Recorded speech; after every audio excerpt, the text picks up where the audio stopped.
What is the trial division method for prime numbers?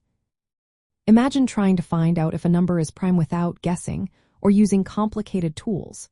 The trial division method is a simple way to do just that. It works by testing whether the number can be divided evenly by smaller numbers. A prime number is a whole number greater than one that has no divisors other than 1 and itself.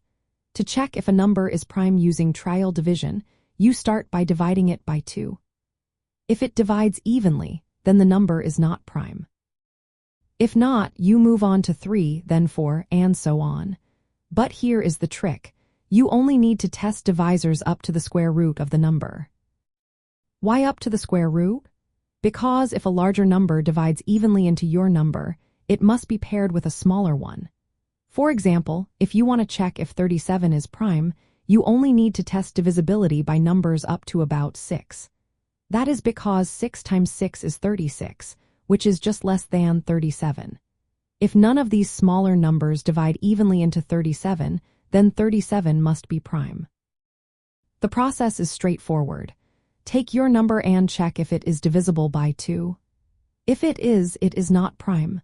If not, check 3, then 4, and continue up to the integer part of the square root of your number. If none of these divide evenly, then your number is prime.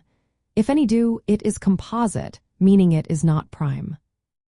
This method is very easy to understand and works well for small numbers.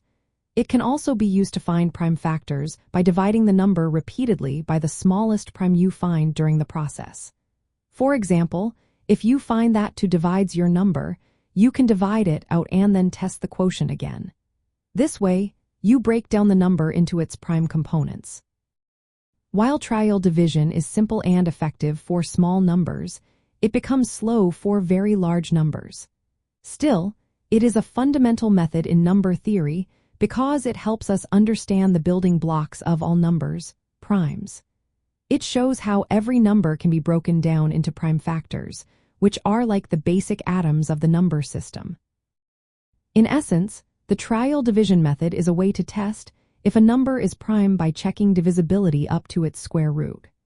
It is a straightforward logical process that reveals the prime nature of numbers and helps us see how they are constructed from their smallest prime parts.